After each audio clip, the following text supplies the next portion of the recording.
The Invisible Wife. 5 years.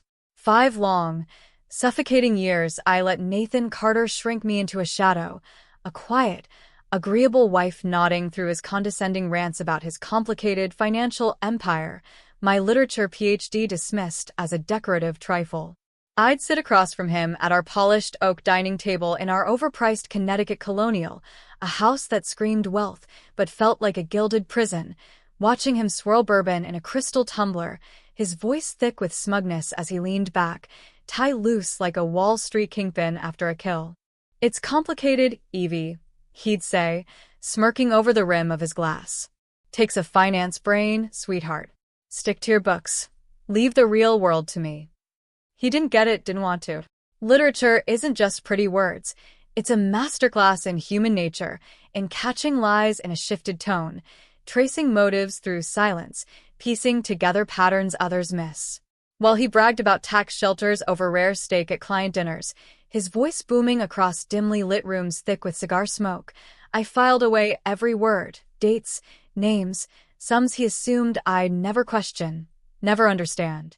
While he left bank statements and tax filings strewn across our granite kitchen island, certain I'd never crack their cryptic lines, I memorized account numbers, flagged discrepancies, built the ledger in my mind he'd never suspect. He saw a prop, a trophy wife to bolster his ego, a doll to dress up and parade. I saw everything, every crack in his facade, every thread I'd pull to unravel him, every lie he thought he'd buried. It started innocently enough, or so I believed back then. We met at a charity gala in Hartford, November 2018, the air buzzing with champagne and ambition, chandeliers casting golden light over black ties and sequined gowns. I was 29, fresh off my Yale doctorate, still buzzing from defending my dissertation on unreliable narrators in Victorian fiction, a topic he'd later mock as cute with a smirk that made my stomach twist.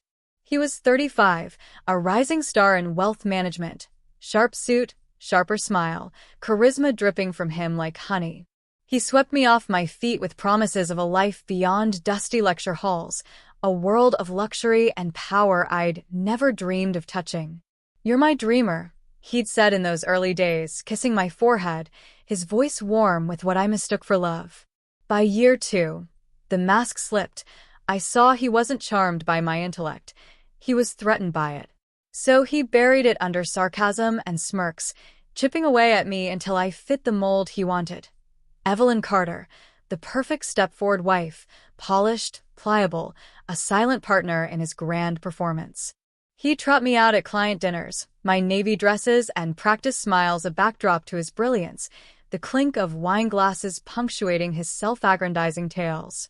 "Evie keeps the home fires burning," he'd tell his partners. Jeffrey with his nasal chuckle that grated like a broken violin, Daniel with his tight-lipped grin that never reached his cold eyes, winking over his Pinot Noir as if I were a quaint artifact from a simpler time. "She's the heart, I'm the brains, building the real legacy here." They'd laugh, clinking glasses in a toast to his genius, and I'd sip my wine, cataloging their faces, their words, their blind loyalty to a man who thought he was invincible. I'd smile, fold his napkins with precision, play the part he'd scripted, but inside I was counting. Every slight, every dismissal, every time he made me small in front of a room full of suits who nodded like trained dogs, their egos bloated with his promises. What burned most wasn't the lies I'd begun to suspect by year 3, or the cheating I couldn't yet prove, but felt like a splinter under my skin. Sharp and persistent. It was the erasure. The way he reduced me to furniture in his life. Useful when he needed a hostess to charm his clients with homemade bruschetta and a warm laugh. Decorative when he needed arm candy for a gala in a silk gown that clung just right. Invisible when he didn't. 5 years of that slow, deliberate diminishment. 5 years of being told my mind was for fairy tales, not finance, my voice too soft to matter.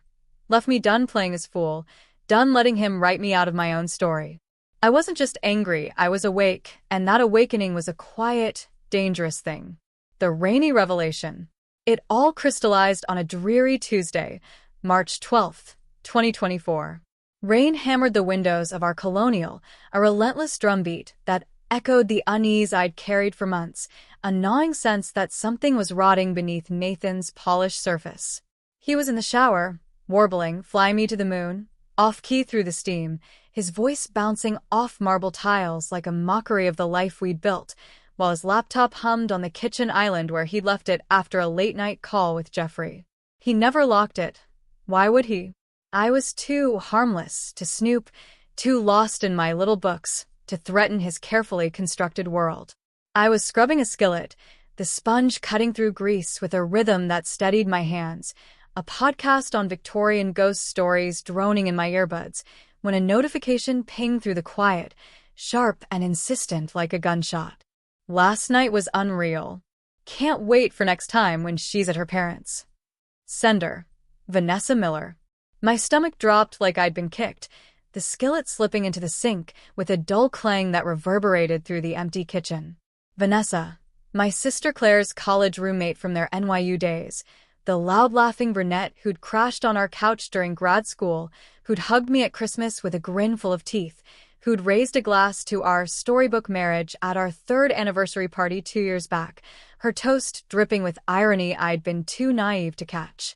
Her betrayal hit like a slap, but Nathan's cut deeper, a blade twisting in a wound I hadn't known was there until it bled hot and raw. I stood frozen, soap suds dripping onto the hardwood, my hands trembling as I hovered over the trackpad, the rain outside a gray curtain blurring the world beyond the glass. I clicked, breath held tight in my chest. The screen flooded with evidence. 6 months of filth stretching back to September 2023, a timeline of betrayal laid bare in cold pixels. Texts detailing trysts in Boston hotels with plush robes and room service he'd never offer me, photos of them tangled in crisp white sheets, her in black lace I'd never own, him grinning like a frat boy who'd scored a cheap win. Videos too explicit to stomach, muffled moans through a shaky camera, his voice whispering her name in a tone I hadn't heard since our honeymoon, her laughter echoing in some dimly lit room like a taunt aimed straight at my heart. And then the worst, their mockery, laid bare and casual, cutting words that stripped me to the bone. "She's so oblivious," knows in her novels. Nathan typed one night in October, timestamp 11:47 p.m., his words glowing in the dark like a brand. Poor Evie. Too busy with Dickens to notice the dick, Vanessa replied, a winking emoji punctuating the jab, turning my life into their private punchline. Rage roared through me, a wildfire that burned away the last scraps of doubt, leaving only clarity in its ashes. My vision blurred, the room tilting as 5 years of subtle slights crashed into focus. Not just an affair, but a campaign to humiliate me, to strip me bare while I smiled through their charade at holiday dinners and backyard barbecues, where Vanessa had sipped my wine and laughed at my table. Every sweetheart, every dismissive chuckle, every time he talked over me at dinner parties with that smug grin replayed in my head, a montage of my own erasure that left me gasping. I wanted to scream, to hurl his precious laptop through the patio doors and watch it shatter in the rain, to storm upstairs and claw the truth out of him as he toweled off, his skin still steaming from the shower. Instead, I opened a private browser, my fingers steady despite the tremor in my soul, forwarded screenshots to a new email, evieheartsecret@gmail.com, deleted the history with a single click, and wiped my fingerprints off the lid with a dish towel, the fabric damp against my skin. By the time Nathan swaggered out, towel slung low around his hips, damp hair curling at his temples, I was plating his fettuccine Alfredo, steam curling up like a veil between us, my hands steady as stone. "You're a saint, Evie," he said, kissing my forehead, his lips warm and oblivious against my skin. "Love you." "Love you too," I lied, my voice smooth as glass, my smile a mask I'd honed over years, hiding the storm raging inside, a storm he'd never see coming. That night, I didn't sleep. I sat in the guest room, blinds cracked, staring at the rain-slicked street below, streetlights casting jagged reflections on the wet pavement like shards of a life I was done living. The rage didn't fade. It hardened, cooled into something sharper, more dangerous, resolve, unyielding as a blade forged in fire. I wasn't just going to leave him. I was going to dismantle him, piece by arrogant piece, until he stood in the wreckage of his own making and saw me, not the dreamer he'd mocked, but the architect of his ruin. The thought settled into my bones, heavy and certain, a promise I made to myself in the dark. 2 days later, on Thursday, March 14th, I called Samantha Blake. We'd been casual friends at Yale, me in literature, her in law, before she'd climbed the ranks to become a divorce attorney known for shredding men like Nathan in courtrooms across New England, her name whispered like a warning among the unfaithful. We met at Brew and Chew, a greasy spoon in Hartford, steam curling from our lattes as rain streaked the windows outside, the diner's neon sign flickering red against the gray dusk. "Working on a novel," I said, stirring my coffee with a plastic spoon, my tone casual as if my world hadn't just imploded into a million jagged pieces. A woman suspects her husband's cheating and hiding money offshore, maybe some fraud thrown in for drama. Hypothetical, of course. Samantha's green eyes flicked up, sharp and knowing, a smirk tugging at her lips as she sipped her black coffee, the steam rising like a challenge. "Hypothetically," she said, her voice dry as the napkin she slid across the table, "you'd need hard proof, texts, financials, recordings if Connecticut's one-party consent holds up in court. Forged prenups are voidable, big legal no-no if you can prove tampering post-signing. And whistleblower laws shield tipsters to the IRS or SEC if it's criminal territory, which fraud often is." She tapped a manicured nail on her business card, Blake and Associates, embossed in gold. "For your research. Call me if the plot thickens, or if your heroine needs a shark to rip the bastard apart." She knew I wasn't writing fiction. Her smirk said as much, a glint of recognition in her gaze that saw right through my flimsy lie. I didn't care. I slipped the card into my purse, feeling its edges against my fingers like a lifeline, and the game was officially on. The Shadow Architect. From that rainy Tuesday, I split in two.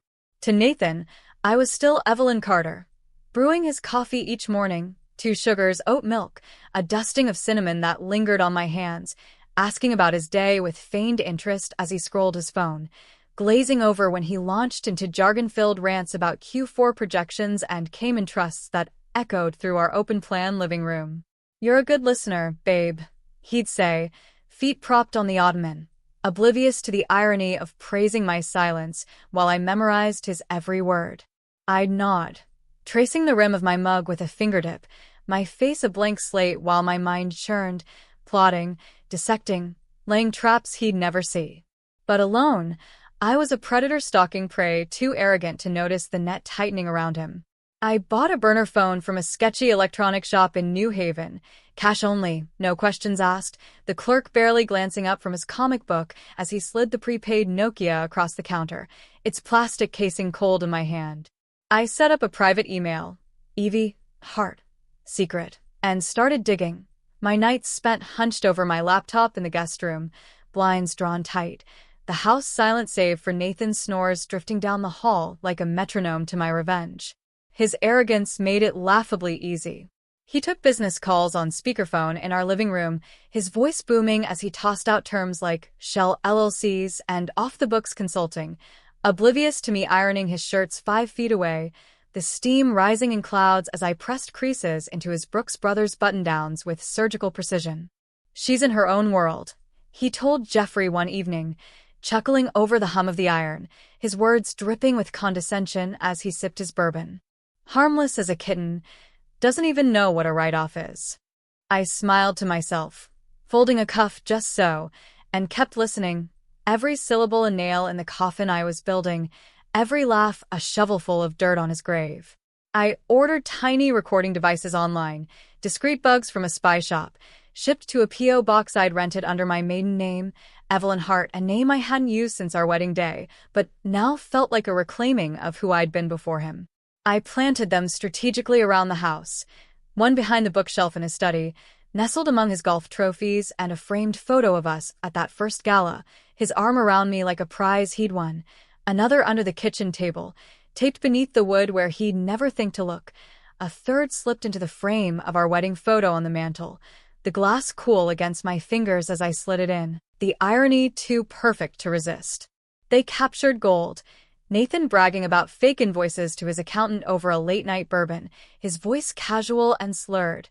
Bury it in the foundation expenses. No one's checking that deep, trust me. A coaching staff over the phone to make the charitable deductions look legit. Double the numbers, I don't care how you spin it, just make it stick. Plotting to restructure, assets out of reach, laughing into the receiver. She'll never notice. Too busy planning her book club to give a damn about the accounts. I photographed everything I could get my hands on. Bank statements he left in his desk drawer, the paper edges worn from his careless handling, tax filing stuffed in a filing cabinet he assumed I'd never touch, the metal creaking as I eased it open in the dead of night. A prenup from our safe that didn't match the one I'd signed in June 2019 under the notary's watchful eye. The original promised me half his assets in a divorce, a fair split we'd agreed on in those early, hopeful days. This version, dated the same day but subtly altered, left me with nothing but the house and a pittance, the changes buried in dense legalese I'd been too trusting to question back then. Digitally manipulated, reprinted, swapped when I wasn't looking, sophisticated fraud, but sloppy once you knew where to look, the metadata a glaring confession of his deceit. I snapped pictures with my burner phone, the flash off to avoid detection, my breath shallow in the dark of his study as the clock ticked past midnight, the silence amplifying every click of the shutter.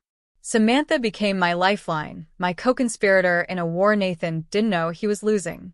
We met weekly, quiet corners of libraries with flickering fluorescent lights that buzzed faintly overhead, dive bars with sticky tables and jukeboxes crooning Springsteen through cracked speakers, a park bench once under a dripping oak, rain pattering on our umbrellas as we huddled over folders like spies in a noir film. I'd slide her evidence under the guise of plotting my thriller, my voice low as I handed over the haul. Wire transfers to non-existent firms in the Caymans, their account numbers glowing on bank logs like neon signs, a forged charitable trust claiming millions in deductions, the paperwork stamped with a fake notary seal that wouldn't hold up under scrutiny, the tampered prenup with forensic notes from a handwriting expert I'd hired under the table, his report clipped to the back in stark black ink, detailing the altered strokes and digital edits. You've got enough to bury him 10 times over, she said one rainy afternoon in April, flipping through a stack of printouts at a diner booth, the clatter of dishes a dull roar behind us. Divorce him, take half and walk away rich, call it a day, Evie. He'll be licking his wounds for years. Divorce isn't enough, I said, my voice low and steady, eyes fixed on the window where rain traced jagged paths down the glass, blurring the world outside into a gray smear. He didn't just cheat, Sam. He erased me, 5 years of making me small, laughing at me in front of everyone he respects while I smiled through it like a good little wife, swallowing every insult. I want him to feel that collapse, publicly, brutally, in front of them all. I want them to see who he really is, and who I've been all along, waiting in the wings. She leaned back, understanding flickering in her sharp green eyes, a predator recognizing another in the wild. Then we go bigger, she said, tapping the table with a decisive thud. IRS, FBI, criminal territory, not just civil. We're talking federal charges, tax evasion, wire fraud, conspiracy. If we play this right, he's not just broke, he's caged. You ready for that kind of heat? More than ready, I said, my voice steel, the resolve in my chest a living thing, pulsing with purpose. I want him to burn, Sam. I want him to know I lit the match. I hired a forensic accountant, Mark Hensley, posing as a writer needing authenticity for my novel, a lie I spun over lattes at a Starbucks in West Hartford, the smell of burnt coffee thick in the air as I slid him a wad of cash under the table. He was a wiry guy in his 40s, glasses slipping down his nose, who didn't buy my story but didn't care. Money talked, and I paid up front. We met twice a week, me with a notebook of plot points scribbled in fake shorthand, him with a laptop tracing Nathan's web, shell companies layered like Russian dolls, their names a jumble of corporate nonsense, Horizon Ventures, Apex Holdings, Blue Wave Consulting, millions siphoned offshore through consulting fees to firms that existed only on paper, a fortune built on fraud and arrogance. hidden in plain sight behind a veneer of respectability. The prenup forgery was the cherry on top. Metadata showed it had been edited in 2021, 2 years after signing. The original PDF swapped for a doctor version with timestamps that screamed guilt. "This is a slam dunk," Mark said, sipping his Americano as he clicked through files, his voice dry with amusement. "Guy's an idiot. Thought no one noticed the edits. Sloppy as hell. We've got transfers to Swiss accounts, Cayman trusts, fake charities. He's looking at decades if the feds bite, and they will. They love a case this juicy." Then came the first twist, 3 weeks before our 5th anniversary, May 8th, 2024. My burner buzzed in the guest room at 2 a.m., Nathan snoring upstairs, the house dark and still save for the faint hum of the refrigerator. Vanessa's name flashed on the screen, her voice trembling like she'd been crying, barely audible over the static. "I need to see you," she whispered, her words rushed and jagged. "It's about Nathan. Please, I'm begging you, Evie, don't hang up." We met at a greasy diner off I-95, the neon sign buzzing, open 24/7, the air thick with fry grease and desperation, a flickering bulb casting shadows across the cracked linoleum floor. She looked wrecked, red-rimmed eyes, chewed nails. No trace of the cocky mistress I'd seen in those photos, her gray hoodie swallowing her frame as she slid into the booth across from me, her hands fidgeting with a napkin she'd already shredded. "He's planning to disappear," she said, her voice shaking as she slid a USB drive across the scratched table, her fingers unsteady. "After the anniversary party, next week. Moving everything offshore, Switzerland, Cayman, untraceable accounts. He's cutting you out and me too. Called me a loose end last week, said I'm too messy now, threatened to ruin me if I talked, said he'd pin it all on me if it came out, leave me holding the bag while he vanished." I stared at her, the USB cold in my palm, my pulse thudding in my ears as I gripped it tight. She kept talking, words tumbling out like a confession spilling over the edge of a dam. "This has bank logs, voice memos. He's been recording calls with his lawyer, planning it for months, laughing about it like it's a game. There's a draft email to a divorce attorney about severing liabilities. You and me both, Evie. He's going to vanish with the money, millions, leave you with nothing, leave me with nothing but his mess, and a target on my back. He said I'd be lucky to get a job flipping burgers when he's done with me." "Why give me this?" I asked, my voice flat and hard, studying her face for a lie, the diner's fluorescent lights casting harsh shadows on her pale skin, highlighting the bags under her eyes and the tremor in her jaw. "Because I owe you," she said, tears welling, her voice cracking like thin ice underfoot. I didn't know he'd go this far, thought it was just fun. At first, a stupid fling to feel alive, something reckless. Then he got cruel, controlling, paranoid, cold. Told me I'd end up on the street if I crossed him, that he'd make sure no one believed me over him. I want him to lose too. I want him to pay for what he's done to us both, for turning me into this. I didn't trust her, not fully. Her betrayal still stung, a raw wound that pulsed with every memory of her laughter at my table, her arms around me at Thanksgiving while she slept with my husband behind my back, her toast at our anniversary party a knife she'd twisted with a smile. But I took the drive, plugged it into my laptop that night, the guest room lit only by the screen's cold blue glow as rain tapped the roof in a steady rhythm. She wasn't lying. Nathan's voice crackled through the memos, smug and clipped over the faint hiss of static. "She won't see it coming. Neither will Vanessa. By June, I'm gone, new name, new life, and they're screwed, penniless, chasing ghosts." The email draft confirmed it, dated for June 1st, instructions to liquidate and transfer, a plan to flee with millions stashed in offshore accounts, leaving me with an empty house and her with nothing but his threats ringing in her ears. I saved it all, 3 backups, 2 physical drives hidden in a safe deposit box at a bank in Hartford under my maiden name, 1 encrypted cloud file locked behind a password only I knew. Vanessa had just handed me a loaded gun, and I intended to pull the trigger at the perfect moment, the weight of it steadying my resolve as I stared at the screen, my reflection a ghost in the glass. The anniversary trap. Our 5th anniversary was Nathan's victory lap. Gold foil invites boasting, 5 years of partnership and success.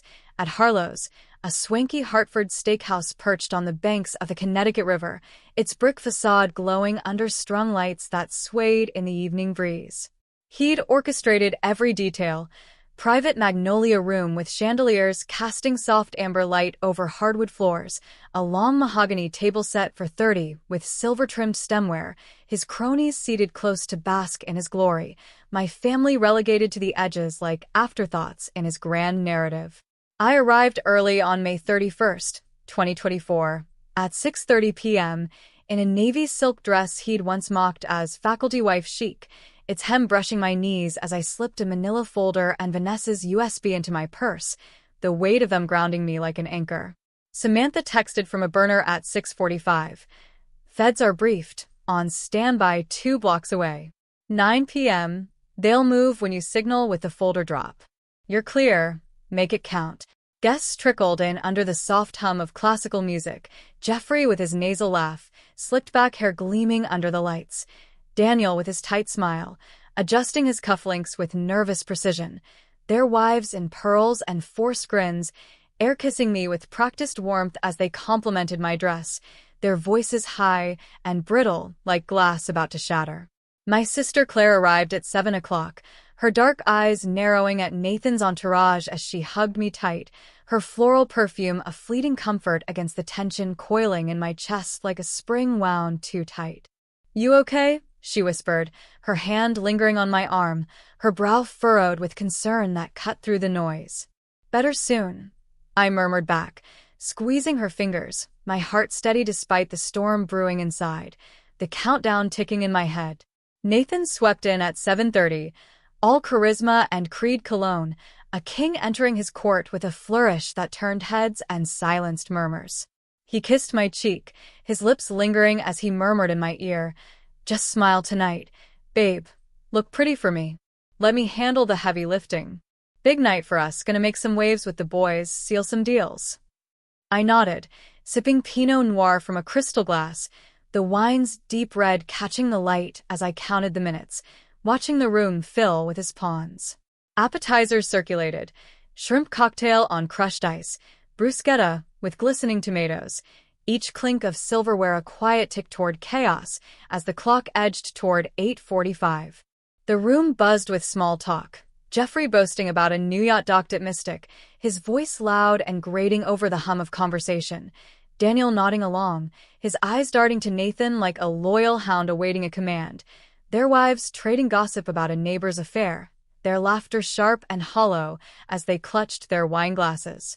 Nathan worked the crowd, clapping backs with a grin that split his face, pouring scotch from a decanter he'd brought himself, its amber liquid sloshing as he raised it in mock toasts, his laughter loud and performative, a showman in his element commanding every eye.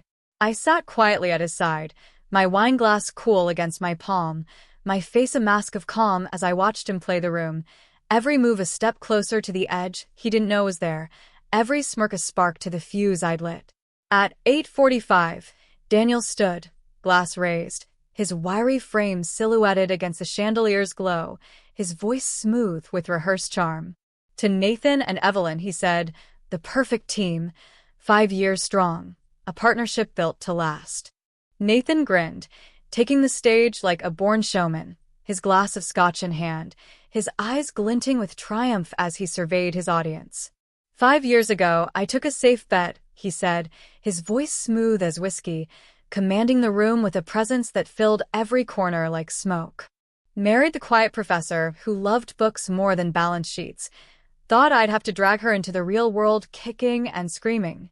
Joked she didn't care what I did as long as I built her a library. And hell, I did, right upstairs, stacked with her dusty novels." He paused, smirking as uneasy laughter rippled through the room, Jeffrey's wheeze cutting through the tension like a saw. "Truth is, she's been my best tax write-off yet, kept the home fires burning while I built the real empire, the one that matters." To Evie, the heart to my brains. The laughter was louder this time, his partners chuckling, Jeffrey's nasal cackle grating, Daniel's grin tight and forced, while their wives shifted uncomfortably in their seats, glancing at me with pity or confusion, their hands fidgeting with napkin corners. I stood, my heels clicking sharply on the hardwood, my purse in one hand as I slid the manila folder across the table, its edges crisp against the white linen cloth, the sound of paper on fabric cutting through the fading chuckles like a blade through flesh. "Your gift," I said, my voice slicing through the room, clear and cold, every eye snapping to me as the air thickened with sudden tension. He opened it, original prenup beside his forgery, forensic stamps glaring red across the pages, metadata circled in black ink, a notary's affidavit stapled to the back like a death warrant sealed in ink. His smile faltered, his eyes darting as he flipped through the pages, his fingers tightening on the edges until the paper crinkled. "You get nothing," I said, my tone calm and unyielding, each word deliberate as a hammer strike. "That fake's illegal, altered 2 years after I signed it. Inadmissible in any court, Nathan. You're done." Phones pinged like popcorn across the room, texts, photos, videos of his affair with Vanessa blasted to every guest from an anonymous number, my burner, the sound ricocheting off the paneled walls like gunfire in a canyon. Gasps erupted, wine glasses clattering as screens lit up with evidence, explicit messages glowing in the dim light, hotel selfies with timestamps, a video thumbnail of them laughing in bed that made Ellen, Daniel's wife, choke on her sip of Chardonnay. Jeffrey, red-faced, barked, "Nathan, is this real? What the hell is this?" Ellen clutched her pearls, her whisper sharp with shock. "Oh my God, they've been at it for months, right under her nose." Claire's jaw dropped beside me, her hand finding mine under the table and squeezing hard, a silent anchor in the chaos as the room tilted toward collapse. Before Nathan could sputter a defense, Samantha strode in, her navy blazer crisp against the soft lighting, her heels sharp against the floor, divorce papers in hand, 2 aides flanking her with leather briefcases that thudded softly as they set them down beside her. "The IRS and FBI have been tracking you for months," she said coolly, placing the papers on the table with a soft, deliberate thud, her voice cutting through the chaos like a scalpel through skin. "Thanks to a tip and a whistleblower who delivered hard evidence. Tonight's just the finale. Your curtain call, Nathan. Enjoy the spotlight while it lasts." Nathan's jaw dropped, his face paling to a sickly white, sweat beading on his forehead as he gripped the folder, his knuckles whitening until they looked ready to snap. "You can't prove," he started, his voice cracking, a desperate edge creeping in as he stumbled over the words, his eyes wild with panic. The door swung open with a heavy thud that echoed through the room. 3 federal agents marched in, their black suits stark against the opulence, badges flashing under the chandelier light like blades catching the sun. "Nathan Carter," the lead agent barked, his gray hair glinting, his eyes hard as steel, his voice a command that froze the air. "You're under arrest for tax evasion, wire fraud, falsification of documents, and conspiracy to defraud." Handcuffs snapped shut with a metallic click, the sound louder than the classical music still lilting through the speakers, a surreal soundtrack to his downfall that sent a shiver through the room like a cold wind. Nathan twisted, wild-eyed, his voice rising to a shout as the agents gripped his arms, their hands firm on his shoulders. "Evelyn, this is crazy, tell them. This is a mistake. You don't understand any of this." "I understand betrayal," I said, my voice steady as stone. Meeting his gaze without flinching, my eyes locked on his panicked ones as I stepped closer, closing the distance he'd always kept between us. "And I'm better at it than you'll ever be." He lunged for a desperate play, his face contorted with panic, sweat dripping down his temple as he thrashed against the agent's grip. "I was leaving anyway. The money's gone, Switzerland, Cayman. You've got nothing, Evelyn. Nothing." I held up Vanessa's USB, dangling it between my fingers like a trophy, the silver casing catching the chandelier's light in a brief, mocking flash that danced across his face. "Not quite," I said, my tone ice-cold, each word a nail driven deep. "You forgot to cover your tracks. Every transfer, every call, every plan to screw us both. It's all here, Nathan, recorded in your own smug voice." The room froze, a collective intake of breath sucking the air dry. Vanessa slipped in behind the agents, pale but resolute, her gray hoodie zipped to her chin, her eyes meeting mine for a split second before darting away, guilt and defiance warring on her face like a storm about to break. She tipped the feds too, called them after our diner meet, trading immunity for testimony, her own revenge against the man who'd used her and tossed her aside like trash. Nathan's had snapped toward her, realization dawning, his voice a snarl that echoed off the walls and sent a wine glass tumbling from Margaret's trembling hand. "You bitch, you sold me out? Like you sold us both," she shot back, her voice shaking but firm, her hands clenched at her sides as she stepped forward, her sneakers squeaking on the polished floor. "You thought I'd just take it. Thought we'd both just roll over and let you win." The second twist hit as the agents reached the door, Nathan's wrists cuffed behind him, his shoulders slumping under their grip as he stumbled forward. The lead agent turned back, his voice flat and final, his hand resting on the doorknob like a judge lowering a gavel. "Oh, and Mr. Carter? Your lawyer, Mitchell Davis, was detained an hour ago at Bradley Airport, trying to board a flight to Zurich with a briefcase of your files, bank records, transfer logs, the works. Seems he knew about the offshore move. Conspiracy's a hell of a charge to add to your tab, and he's singing already. Enjoy explaining that to the judge, or the cellmate you'll be meeting soon." Nathan's face crumpled, a guttural sound escaping his throat.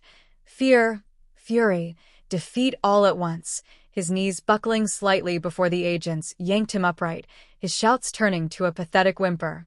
His mother, Margaret, gasped from her seat near the end of the table, her trembling hands dropping her pearl necklace onto the tablecloth with a soft clatter, the beads scattering like tears across the white linen, a silent surrender to the ruin of her son.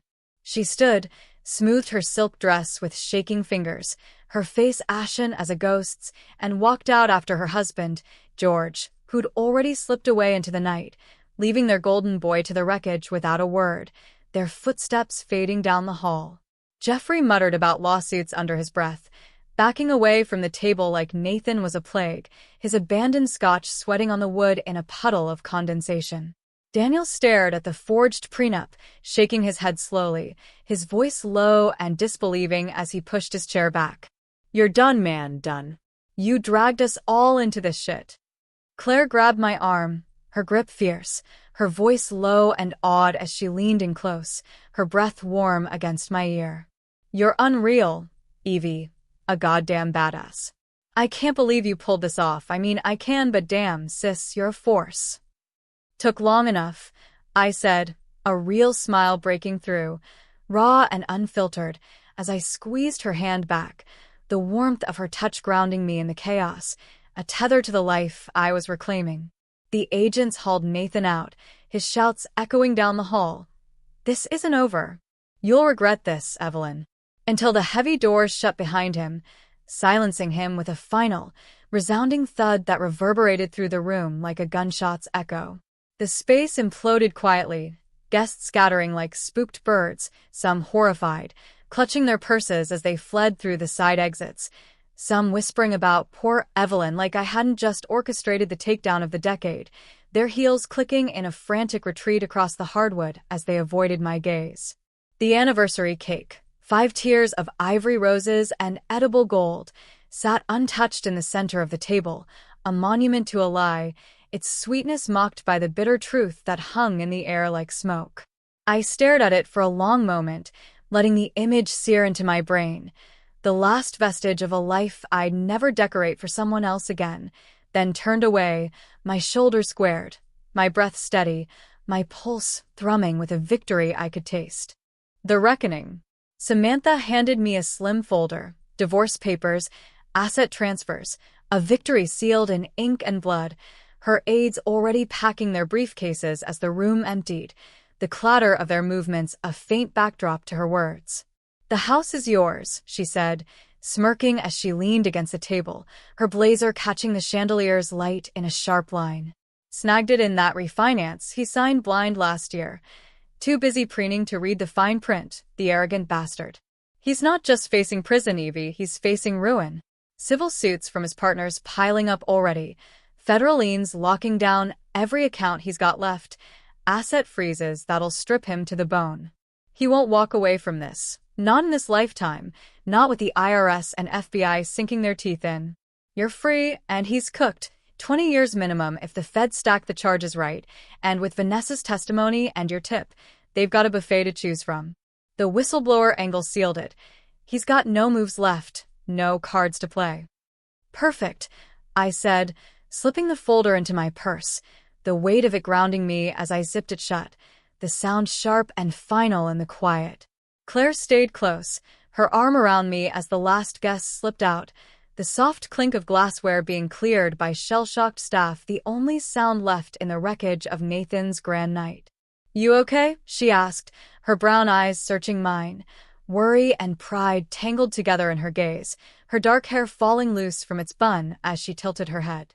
"Better than ever," I said, meaning it for the first time in years, the air in my lungs clean and sharp, free of a shadow, free of the weight I'd carried like a stone. Outside, the May air hit me like a baptism.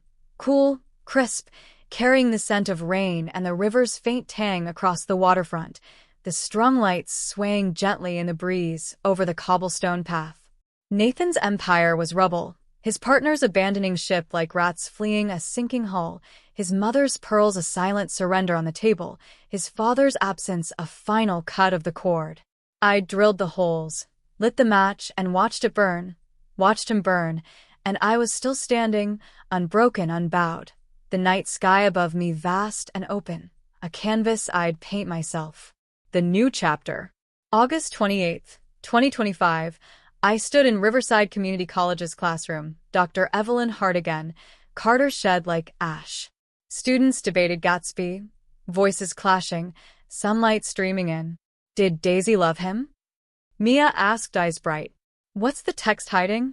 I countered, smiling as they dove in. Teaching women to question felt like home.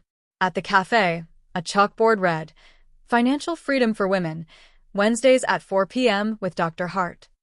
It grew from chats, bank statements, red flags, into dozens. Moms, retirees, teens claiming power. I taught escape routes, how to turn silence into a weapon, survival over surrender, lessons I'd forged in fire. Vanessa appeared one Wednesday, hoodie low. Can I join? It's open to anyone, I said, neutral. She sat back, taking notes, a ghost. I didn't forgive, but she'd helped bury him.